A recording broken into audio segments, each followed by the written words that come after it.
Hi to all, welcome back to this channel. This is Akshitha. ఈ వీడియోలో నేను మీకు 10th class social chapter 2 ideas of development part 5 video explain చేయబోతున్నా. Okay, so previous వీడియోలో మనం ఏ విధంగా అయితే ఒక కుటుంబం యొక్క అభివృద్ధి కొరకు ఆలోచిస్తామో అదేవిధంగా దేశం యొక్క అభివృద్ధి కొరకు ఎటువంటి ఆలోచనలతో ఉండాలి అంటే ఇక్కడ ఇన్కమ్ ఉంటే సరిపోదు, దేశం అభివృద్ధి చెందాలంటే ఇన్కమ్తో సరిపోదు అనమాట. డిఫరెంట్ ఆస్పెక్ట్స్ ఇన్వాల్వ్ అయి ఉంటాయి. అంటే ఫర్ ఎగ్జాంపుల్ ఒక దేశం యొక్క ఆదాయం ఎక్కువ ఉన్నప్పటికీ ఆ దేశంలో పూర్ పీపుల్ ఎంతమంది ఉన్నారు, రిచ్ పీపుల్ ఎంతమంది ఉన్నారు అని మనం తెలుసుకోవాల్సి ఉంటుంది. ఫర్ ఎగ్జాంపుల్ ఇక్కడ ఒక దేశం యొక్క ఆదాయం ఎక్కువ ఉందనుకోండి. ఓకే, ఒక దేశం యొక్క ఆదాయం ఎక్కువ ఉన్నప్పటికీ కూడా ఆ దేశంలోని ఉన్నటువంటి రిచ్ పీపుల్ ఏదైతే ఉన్నారో కేవలం 100 మందిలో 10 మంది మాత్రమే ఉండి మిగతా 90 మంది అంతా కూడా పూర్ పీపుల్ అయినట్టయితే ఆ దేశం డెవలప్డ్ కంట్రీ కిందకు రాదు, రిచ్ కంట్రీ కిందకు రాదు. ఓకే, అది కూడా మనం ఆలోచించాలి. ఆదాయం మీద మాత్రమే మనం డిపెండ్ అవ్వకూడదు. డిఫరెంట్ ఆస్పెక్ట్స్ అనేవి ఉంటాయి, ఈక్వాలిటీ డిస్ట్రిబ్యూషన్స్ అనేవి ఉంటాయి, వాటిని కూడా మనం అబ్జర్వ్ చేయాల్సి ఉంటుంది. దెన్ ఇక్కడ చూడండి, ఈ టేబుల్లో మనకు it would be interesting to look at certain relevant data recording India and its neighbours for human development report 2013. Okay, ఇక్కడ మనకు 2013లో జరిగినటువంటి హ్యూమన్ డెవలప్మెంట్ రిపోర్ట్ ఏదైతే ఉందో దీన్ని ఎవరు రిలీజ్ చేస్తారు, ఎవరు పబ్లిష్ చేస్తారని చెప్పాను మనం. యుఎన్డిపి వాళ్ళు, United Nations Development Programme. So ఈ దాని కింద వీళ్ళు రిలీజ్ చేయడం జరుగుతుందన్నమాట. ఓకే, సో వీళ్ళు పబ్లిష్ చేసేటువంటి హ్యూమన్ డెవలప్మెంట్ రిపోర్ట్ ఏదైతే ఉందో దాంట్లో మనకు ఇండియాతో పాటు ఉన్నటువంటి దేశాలు, కొన్ని దేశాలు నైబరింగ్ కంట్రీస్ ఏవైతే ఉన్నాయో వాటి గురించి రిలవెంట్ డేటా ఇవ్వడం జరిగింది. మరి ఒకసారి చూద్దాం మనం. Some data recording India and its neighbours for 2013లో జరిగినప్పటి ఈ హ్యూమన్ డెవలప్మెంట్ రిపోర్ట్ ఏదైతే ఉందో దాంట్లో ఇండియాతో పాటు ఇండియాతో ఉన్నటువంటి నైబరింగ్ కంట్రీస్ యొక్క డేటా ఇవ్వడం జరిగింది. ఒకసారి మనం అబ్జర్వ్ చేద్దాము. ఇక్కడ ఫస్ట్లో చూసినట్టయితే కంట్రీ నేమ్స్ ఉన్నాయి. ఓకే, శ్రీలంక యొక్క పర్ క్యాపిటల్ ఇన్కమ్ ఎంత ఉంది? 5170. ఓకే, సో డాలర్స్లో చూస్తున్నాం మనం ఇక్కడ $5170 అన్నమాట. మరి life expectancy at birth 75 years వరకు ఆ ఏజ్ వరకు బ్రతుకుతున్నారనమాట. Then average years of schooling అంటే స్కూలింగ్ ఎంతో, యావరేజ్ ఇయర్స్ ఎంత కలిగి ఉన్నారు వాళ్ళ యొక్క స్కూలింగ్ అని చెప్పి. Then expected years of schooling 12.7. Then human development index rank in the world. So human development రిపోర్ట్లో పలానా దేశానికి ఇచ్చేటువంటి ర్యాంక్ ఉంటుంది కదా, సో అది ప్రపంచంలోనే హ్యూమన్ డెవలప్మెంట్ ఇండెక్స్ ర్యాంక్ ఎంత ఉంది శ్రీలంకకు అంటే 92 ఉందన్నమాట ర్యాంక్.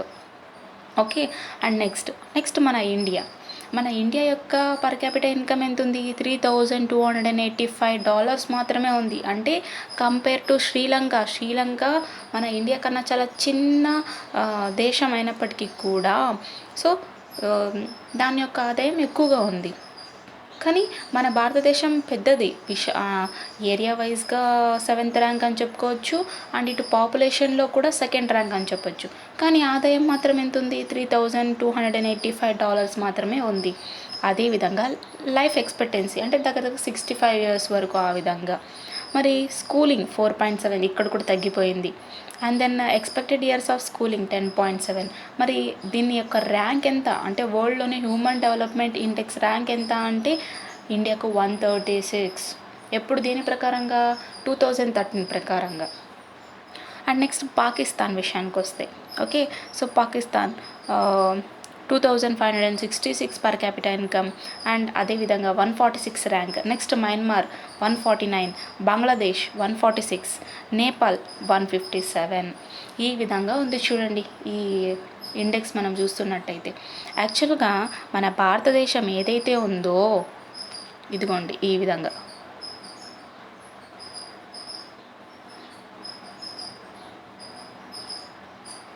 ఇది మన భారతదేశం కదా, ఎగ్జాక్ట్గా రాదు ఎందుకంటే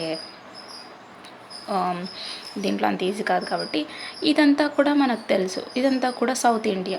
ఈ సౌత్ ఇండియా వేటితోనూ బార్డర్ షేర్ చేసుకోవడం లేదు. ఇటు సైడ్ ఏమో అరేబియన్ సీ, ఇటు సైడ్ ఏమో బే ఆఫ్ బెంగాల్, అండ్ ఇక్కడ సౌత్ పార్ట్లో ఏమో ఇండియన్ ఓషన్ ఉంది. ఓకే, అండ్ ఎక్కడైతే గుజరాత్. ఓకే, అండ్ దెన్ ఇక్కడ మనం చూస్తున్నట్టయితే ఈ ప్రాంతం అంతా, ఓకే, ఇక్కడ నుంచి ఈ ప్రాంతం అంతా కూడా పాకిస్తాన్తో బార్డర్ షేర్ చేసుకుంటుందన్నమాట మన ఇండియా. ఓకే, అండ్ అదేవిధంగా ఇక్కడ కొంచెం కొంచెం అంటే కొంచెం 106 కిలోమీటర్స్ ఆఫ్ఘనిస్తాన్తో షేర్ చేసుకుంటుంది. ఇక్కడ తజికిస్తాన్ అనే ఉంటుందన్నమాట. ఓకే, సో ఈ తజికిస్తాన్ ఆఫ్ఘనిస్తాన్లో ఉంది కాబట్టి ఆఫ్ఘనిస్తాన్ అనే దేశంతో మన ఇండియా బార్డర్ షేర్ చేసుకుంటుంది 106 కిలోమీటర్స్తో. అండ్ నెక్స్ట్ ఇక్కడంతా మనం చూస్తున్నట్టయితే ఈ పార్ట్ అంతా కూడా ఏమవుతుంది, చైనా వస్తుంది. కానీ మనం ఇక్కడ అబ్జర్వ్ చేసినట్టయితే ఇక్కడ నేపాల్, అండ్ నెక్స్ట్ ఇదంతా కూడా కొంచెం ఉబ్బెత్తుగా ఉన్నటువంటి సిక్కిము, ఆ తర్వాత ఇంకా క్లియర్గా వస్తే బాగుంటుందన్నమాట, ఇదంతా కూడా భూటాన్ ఉంటుంది. ఓకే, సో ఇక్కడ ఇంకొకసారి వేసి చూపిస్తాను.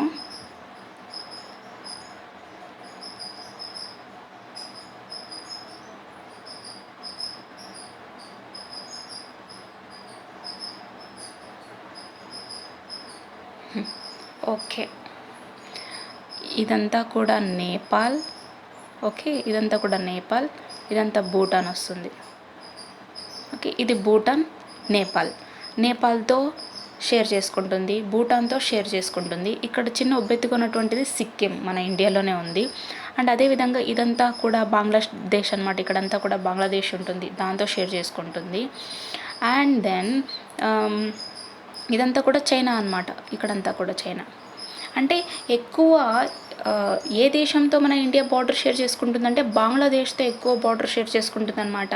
ఓకే, సెకండ్ ప్లేస్ దేనికి, చైనాకి, ఆ తర్వాత పాకిస్తాన్కి.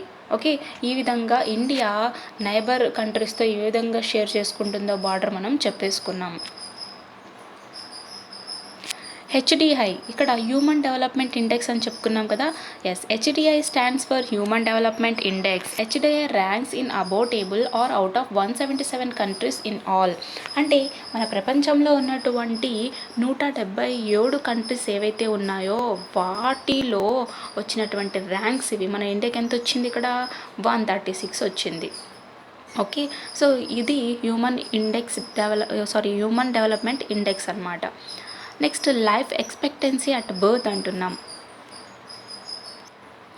Okay, life expectancy at birth denotes the average expected length of life of a person at the time of birth. So పుట్టినప్పటి నుంచి మరణించేంత వరకు తన లైఫ్ లెంగ్త్ ఎంత ఉంటుంది, ఎక్స్పెక్టెడ్ లెంగ్త్ ఎంత ఉంటుందంటే, ఫర్ ఎగ్జాంపుల్ 60 years వరకు కొంతమంది బతుకుతారు, 70 years ఆ విధంగా. మన ఇండియాలో చూస్తున్నట్టయితే 65.8 ఆ విధంగా ఉందన్నమాట. అంటే ఆ ఏజ్ వరకు వాళ్ళ యొక్క లైఫ్ లెంగ్త్ ఉంటుంది. Average years of schooling. Average numbers of years of education received by people ages 25 and older. Okay, so 25 years వరకు ఎవరైతే ఎడ్యుకేషన్ని గెయిన్ చేసుకుని ఉంటారో వాళ్ళ యొక్క యావరేజ్ ఇయర్స్ అంటున్నారు ఇక్కడ. సో అదనమాట. Expected years of schooling. Number of years of schooling that a child of school entrance age can expect to receive given the present enrollment rates. So యాక్చువల్గా మనం చూస్తున్నట్టయితే ఎక్స్పెక్టెడ్ ఇయర్స్ ఆఫ్ స్కూలింగ్ అంటున్నాం. అంటే schooling యొక్క years అంటే how many years అనమాట. Okay, అంటే ఒక చైల్డ్ వచ్చేసి ఒక స్కూల్లోకి ఎంటర్ అవుతున్నాడంటే ఆ చైల్డ్ ఎన్ని ఇయర్స్ వరకు తను చదవచ్చు, లేదా ఏ ఏజ్లో నుంచి తను స్టార్ట్ అయి ఉండొచ్చు అనేటువంటి కంటెంట్ కూడా మనం చూడాల్సి ఉంటుంది. Per capital income. ఎగ్జాక్ట్లీ, మనం పర్ క్యాపిటల్ ఇన్కమ్ అంటే ఆల్రెడీ చెప్పుకున్నాము. దేశం మొత్తట ఉన్నటువంటి ఆదాయము డివైడెడ్ బై జనాభా ఈక్వల్స్ టు ఏమొస్తుంది, యావరేజ్ ఇన్కమ్ వస్తుంది. ఆ యావరేజ్ ఇన్కమ్నే మనం పర్ క్యాపిటల్ ఇన్కమ్ అంటున్నాం. Per capita income is calculated in US dollars for all countries so that one can compare. It is also done in a way so that every dollar would buy the same amount of goods and services in any country. ఇక్కడ మనం per capital ఇన్కమ్ని రెగ్యులర్గా ఏ కరెన్సీలో calculate చేస్తామంటే US డాలర్స్లో calculate చేస్తామన్నమాట. Okay, అంటే ప్రతి country యొక్క per capital ఇన్కమ్ని మనం యూఎస్ డాలర్స్లోనే క్యాలిక్యులేట్ చేస్తాము. అండ్ అదేవిధంగా ఈ డాలర్ ద్వారా మనకి ఏదైతే అంటే ఏ కంట్రీలో అయితే మనం ఏం కొనాలనుకుంటామో దాన్ని కొనొచ్చు ఈ డాలర్ బేస్ చేసుకొని. అండ్ దెన్ ఇక్కడ చూడండి, మీకు డిఫరెంట్ బ్లూ కాంట్రాస్ట్ కలర్స్ అన్నీ కూడా మీకు ఉన్నాయి కదా. ఓకే, సో చాలా డార్క్ బ్లూ ఉండేదంతా కూడా వెరీ హై అన్నమాట. ఓకే, అండ్ నెక్స్ట్ హై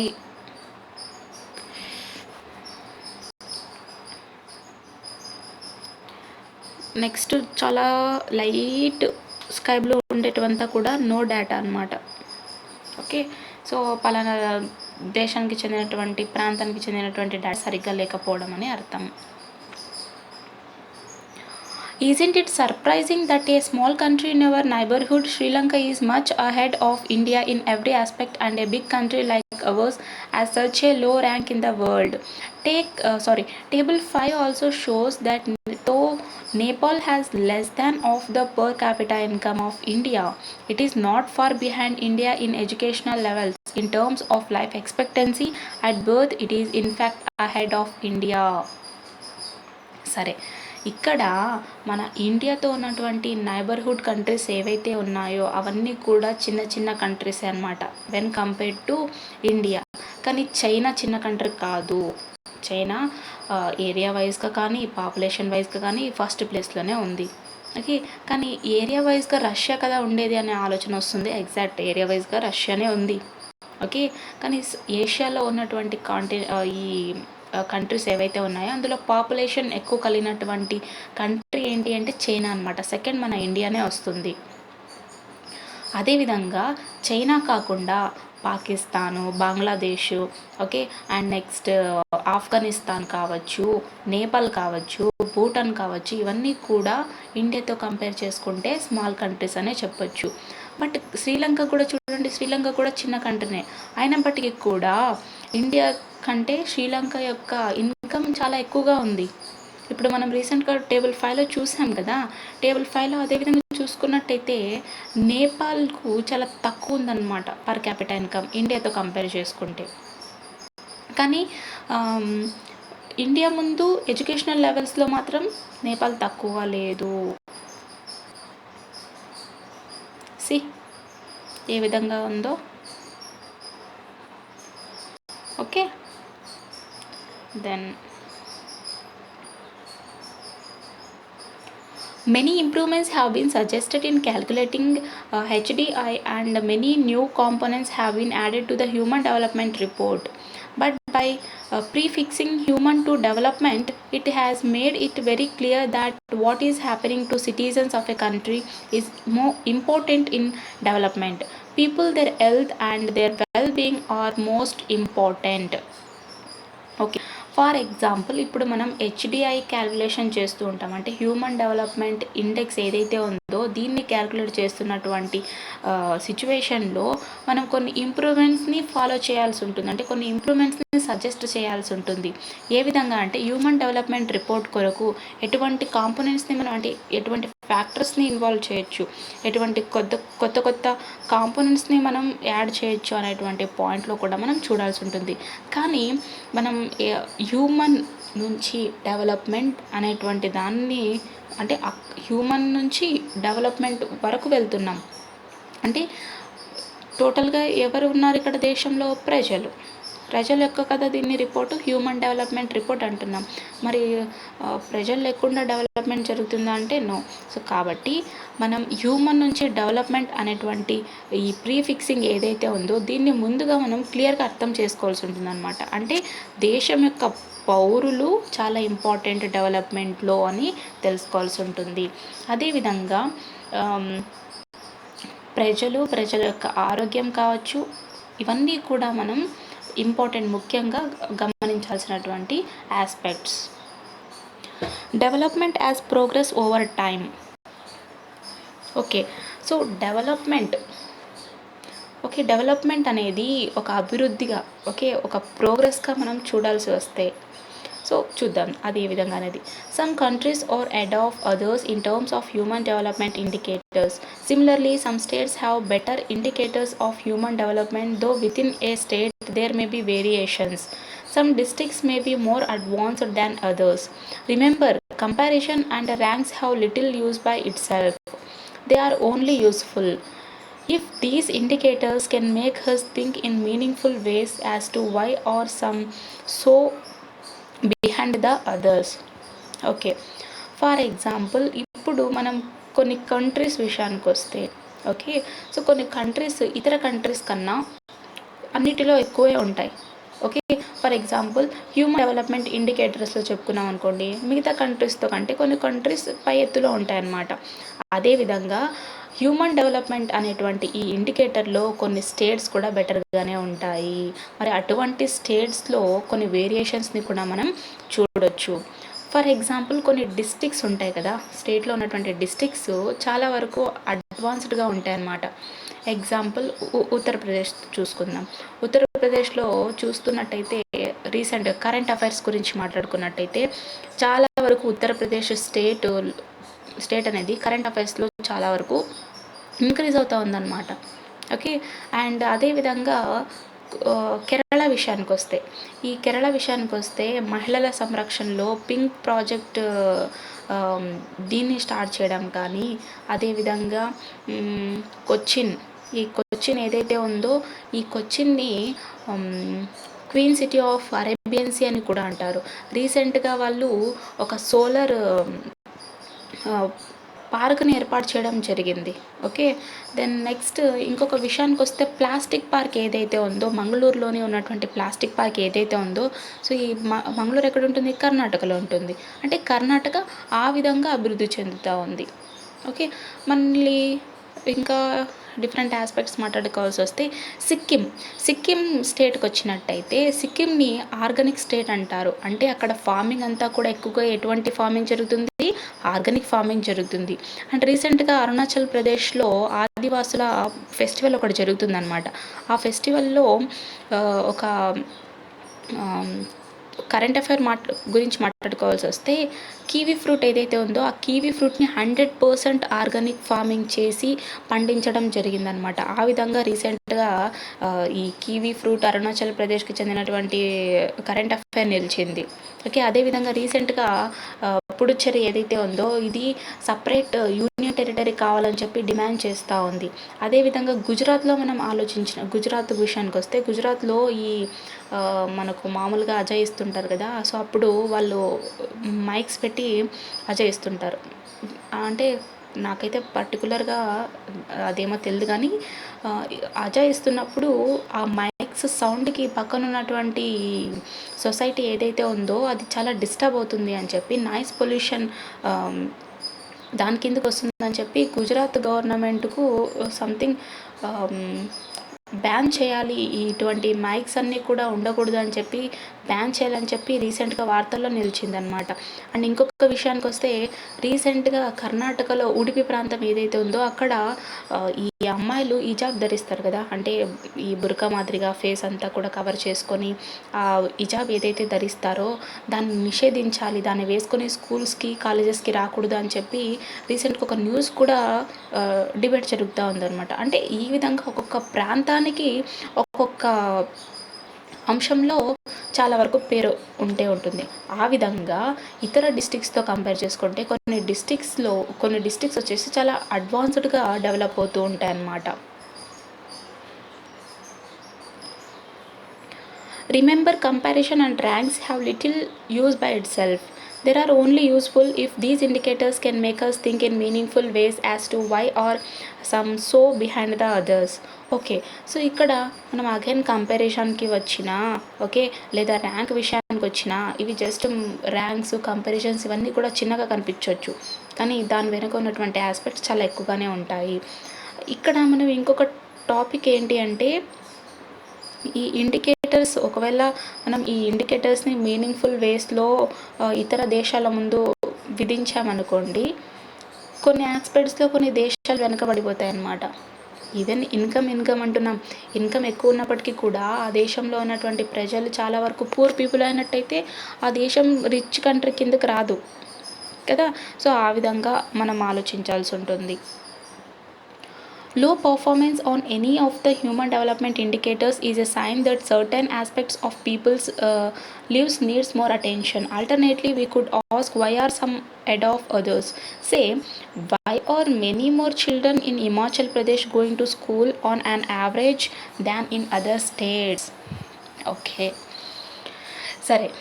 ఇక్కడ ఈ human development indicators, okay, so దీంట్లో మనం ఆలోచించినట్లయితే చాలా వరకు ప్రజల యొక్క జీవితాల గురించి మనం ఆలోచించాల్సి ఉంటుంది. ఫర్ ఎగ్జాంపుల్, హిమాచల్ ప్రదేశ్లో ఉన్నటువంటి పిల్లలు ఎవరైతే ఉన్నారో చాలా వరకు స్కూల్కి వెళ్తూ ఉన్నారు. ఈ హిమాచల్ ప్రదేశ్లో రీసెంట్గా కొన్ని స్కూల్స్ అన్నీ కూడా ఏర్పాటు చేస్తున్నారనమాట. ప్రత్యేకమైనటువంటి ఇన్ఫ్రాస్ట్రక్చర్స్తో స్కూల్స్ ఏర్పాటు చేయడం జరిగింది. ఎందుకంటే ఆ ప్రాంతంలో వేరే చోటుకు వచ్చి చదువుకోవాలంటే చాలా కష్టంగా ఉంటుంది కాబట్టి వివిధ ప్రాంతాల్లో స్కూల్స్ ఏర్పాటు చేయడం కావచ్చు, కాలేజ్ ఏర్పాటు చేయడం కావచ్చు, మనం రీసెంట్గా చూస్తూ ఉన్నాం. ఓకే, సో నేను చెప్తున్నది ప్రజెంట్ ఈ 2022లో జరుగుతున్నటువంటి న్యూస్ గురించి నేను చెప్తున్నాను. దెన్ అంటే ఇతర స్టేట్లో చూస్తున్నట్టయితే హిమాచల్ ప్రదేశ్లో ఉన్నటువంటి పిల్లలు ఎవరైతే ఉన్నారో వాళ్ళు ఎక్కువ స్కూల్స్కి వెళ్తున్నారు అనేటువంటి కాన్సెప్ట్ కూడా మనం ఇక్కడ చూడొచ్చు. నాట్ ఓన్లీ ప్రజెంట్ 2013 ఏదైతే ఉందో, ఓకే, సో 2013 రిపోర్ట్లో మనం చూసాం కదా, హ్యూమన్ డెవలప్మెంట్ ఇండెక్స్ ఆ రిపోర్ట్లో చూసాం కదా, అక్కడ కూడా చెప్తున్నారు మిగతా స్టేట్స్తో కంటే హిమాచల్ ప్రదేశ్లో ఉన్నటువంటి పిల్లలు ఎక్కువగా ఎందుకు స్కూల్కి వెళ్తున్నారు, యావరేజ్ మొత్తంలో ఇతరుల స్టేట్స్ కంటే యావరేజ్గా హిమాచల్ ప్రదేశ్లోనే ఉన్నారని కూడా చెప్తున్నారనమాట. To answer this, let us look closely at what has come to be called the schooling revolution in Himachal Pradesh. It has some interesting insights to offer, particularly how so many factors need to come together to make change possible. Development is indeed a complex phenomenon. ఇక్కడ అదే చెప్తున్నారు. So ఇతర states కంటే యావరేజ్గా హిమాచల్ ప్రదేశ్లో ఉన్నటువంటి పిల్లలు స్కూల్కి వెళ్తున్నారు అనేటువంటి పాయింట్కి వస్తే, మనం ముందుగా హిమాచల్ ప్రదేశ్లో జరిగినటువంటి స్కూలింగ్ రెవల్యూషన్ ఏదైతే ఉందో దాని గురించి మాట్లాడుకోవాల్సి వస్తుందన్నమాట. ఓకే, ఇందులో డిఫరెంట్ ఆస్పెక్ట్స్ అన్నీ కూడా ఇన్వాల్వ్ అయి ఉన్నాయి. పర్టికులర్గా ఎటువంటి ఫ్యాక్టర్స్ అన్నీ కూడా దీంట్లో ఉద్భవించాయో, అంటే ఈ రెవల్యూషన్లో ఏ విధంగా ఈ ఫ్యాక్టర్స్ అన్నీ కూడా ఉద్భవించాయో, ఆ చేంజ్ని తీసుకురావడానికి ఎటువంటి మార్గాల్లో వెళ్ళారో మనం చెప్పుకోవచ్చు. నిజానికి డెవలప్మెంట్ అంటేనే ఒక కాంప్లెక్స్ ఫెనోమినా అనమాట. ఓకే, అంత ఈజీగా రాదు.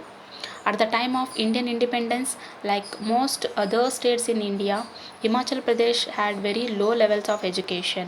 Being a hilly region with low density of population in many villages, spread of schools, particularly to the rural areas, appeared as a big challenge. However, both the government of Himachal Pradesh and the people of the state were keen on education. How to translate this aspiration to reality for all the children? Okay, independence ఈ మనకు స్వతంత్రం వస్తున్నటువంటి situation అంటే 1947 కన్నా ముందు మాట్లాడుకుందాము. So అప్పుడు ఇండియాలో ఉన్నటువంటి ఇతర స్టేట్స్ కంటే హిమాచల్ ప్రదేశ్లో చాలా వరకు ఎడ్యుకేషన్ లెవెల్స్ తక్కువగా ఉన్నాయన్నమాట. ఓకే, అంటే హిమాచల్ ప్రదేశ్ అనగానే చాలా మంచు కొండలు. మరి ఇటువంటి ప్రాంతాల్లో విద్యార్థులు ఒక చోటు నుంచి ఇంకొక చోటుకి స్కూల్కి వెళ్ళి చదువుకోవాలంటే చాలా కష్టంగా ఉండేది. అంటే రూరల్ పీపుల్ ఎవరైతే ఉంటారో, కాబట్టి ఈ రూరల్ ఏరియాస్లో స్కూల్స్ని ఏర్పాటు చేయడం కూడా జరిగిందనమాట. అంటే అప్పట్లో కొంచెం కష్టంగా ఉండేది. ప్రజెంట్ ఈ 2022లో విషయానికి వస్తే స్కూల్స్ బ్రహ్మాండంగా ఉన్నాయి. అండ్ హిమాచల్ ప్రదేశ్ గవర్నమెంట్ కానీ, అదేవిధంగా ఆ స్టేట్లో ఉన్నటువంటి ప్రజలందరూ కూడా ఎడ్యుకేషన్ మీద ఇంట్రెస్ట్ చూపడం ద్వారా ఆ విధంగా ప్రజెంట్ ఇప్పుడు మనం చూస్తున్నట్టయితే స్కూల్స్ అన్నీ కూడా ఏర్పాటు చేశాయి. మరి ఏ విధంగా పిల్లలు చదువుకోవడానికి ఈ ఆస్పిరేషన్ అనేది రియాలిటీ అయ్యిందో అంటే, చెప్పాం కదా, స్టేట్ గవర్నమెంట్ రన్ అవ్వడం కావచ్చు, ప్రజల యొక్క ఇంట్రెస్ట్ కావచ్చు, ఆ విధంగా అనమాట. The government started schools and made sure that education was largely free or free of cost. Okay, free of cost, very little for parents. Further, it tried to ensure that these schools had at least the minimum facilities of teachers, classrooms, toilets, drinking water, etc. Okay, so ముందుగా government ఏం చేసిందంటే స్కూళ్ళను start చేసిందనమాట. Okay, so ఈ స్కూల్లో ప్రతి ఒక్కరికి కూడా free of education కల్పించాలని చెప్పి గవర్నమెంట్ అయితే స్టార్ట్ చేసింది. ఇది పేరెంట్స్కి అయితే చిన్న విషయం అయి ఉండొచ్చు, కానీ ఫర్దర్గా మనం ఆలోచించినట్టయితే ఈ ప్రీ ప్రైమరీ కానీ, ప్రైమరీ ఎడ్యుకేషన్ కానీ, ఇవన్నీ కూడా చాలా ఇంపార్టెంట్ అనమాట. సో ఇక్కడ మనం క్వాలిటీ ఎడ్యుకేషన్ ఎడ్యుకేషన్ తీసుకోగలిగితే నెక్స్ట్ మనం సెకండరీ లెవెల్కి వెళ్ళే లోపల then we will be in better way అని చెప్పొచ్చు. ఓకే, ఆ విధంగా teachers, class rooms, toilets, drinking water ఫెసిలిటీస్తో గవర్నమెంట్ స్కూల్ని అయితే ఏర్పాటు చేసింది. As the years went by these facilities were improved and expanded. More schools were open and teachers were appointed so that many more children could study easily. చెప్పాను కదా నేను. So ఆ విధంగా స్కూల్స్ అన్నీ కూడా ఏర్పాటు చేయడం జరిగింది. సో ఆ స్కూల్కి కావాల్సినటువంటి ఫెసిలిటీస్ అంటే డ్రింకింగ్ వాటర్ పర్పస్ కావచ్చు, టాయిలెట్స్ కావచ్చు, ఓకే, రెస్ట్ రూమ్స్ కావచ్చు, వాట్ ఎవర్ ఇట్ మేబీ అన్నీ కూడా సదుపాయాలు ఏర్పరిచింది గవర్నమెంట్. ఈ విధంగా దాని యొక్క ఇంప్రూవ్మెంట్ ఎక్స్పెండ్ అవుతూ పోయిందనమాట. అదేవిధంగా చాలా వరకు కొత్త కొత్త స్కూల్స్ అన్నీ కూడా ఓపెన్ చేయడము అండ్ టీచర్స్ని కూడా ఎక్కువగా అంటే ఒక స్కూల్లో నియర్లీ 20 మెంబర్స్ లేదా 15 మెంబర్స్ టీచర్స్ని ఏర్పాటు చేయడం ఆ విధంగా కూడా జరిగింది. సో ఆటోమేటిక్గా పిల్లలందరూ కూడా చాలా ఈజీగా చదువుకోవడానికి ఇదొక ఆస్పిరేట్ అనమాట. Of course to open schools and run these well the government had to spend money. Among the Indian states, Himachal Pradesh has the distinction of one of the highest spending from the government budget on education of each child. In year 2005, the average spending on education by the government in Indian states was 1049 rupees per child. Himachal Pradesh was spending 2005 rupees per child. Okay, so ఇక్కడ నిజానికి వీళ్ళంతా కూడా ఏం చేస్తున్నారు, schools అన్నీ కూడా కొత్త కొత్త స్కూల్స్ అన్నీ నిర్మిస్తున్నారు, కావాల్సినటువంటి ఫెసిలిటీస్ అన్నీ కూడా కలిగిస్తున్నారు కదా. ఇవన్నీ చేయాలంటే ఏం చేయాలి, ఏం కావాలి, డబ్బు కావాలి. మరి గవర్నమెంట్ ఇదంతా కూడా ఏర్పాటు చేయడానికి ఎంతో డబ్బు కూడా ఖర్చు చేసిందనమాట. మన ఇండియాలో ఉన్నటువంటి స్టేట్స్ ఇంకా ఏవైతే రిమైనింగ్ 27 స్టేట్స్, హిమాచల్ ప్రదేశ్తో పాటు 27 స్టేట్స్ ఏవైతే ఉన్నాయో వాటన్నిటికీ కూడా ఎడ్యుకేషన్ లెవెల్స్ని కలిగిస్తూ ఉందన్నమాట. మరి హిమాచల్ ప్రదేశ్ వచ్చేసి మన గవర్నమెంట్ ఖర్చు చేసి ఎంతో బడ్జెట్ పెట్టి ఎడ్యుకేషన్ కల్పిస్తూ ఉంది ప్రతి ఒక్క స్టూడెంట్కి కదా. మరి Himachal Pradesh one of the highest spending అని చెప్పొచ్చు. ఓకే, అంటే 2005లో మనం ఎడ్యుకేషన్ మీద స్పెండ్ చేసినటువంటి యావరేజ్ మనీ ఎంత ఒక్కొక్క చిల్డ్రన్కి అంటే ఒక్కొక్క పర్సన్కి వచ్చేసి 1049 రూపీస్ అనమాట. కానీ హిమాచల్ ప్రదేశ్లో ఉన్నటువంటి ఒక్కొక్క చిల్డ్రన్కి 2005 రూపీస్ ఖర్చు అయింది. The highest priority on education paid off. In an intensive survey on schooling done in 1996 and repeated in 2006, the surveyors noted. Okay, so remaining లెసన్ని నేను నెక్స్ట్ వీడియోలో పోస్ట్ చేస్తాను, ఎందుకంటే ఈ లెసన్ వెరీ లెంగ్త్ అయిపోతుంది కాబట్టి నేను నెక్స్ట్ వీడియోలో పోస్ట్ చేస్తాను. ఒకవేళ డౌట్స్ ఉన్నట్టయితే కామెంట్ సెక్షన్లో కామెంట్ చేయండి. Okay, then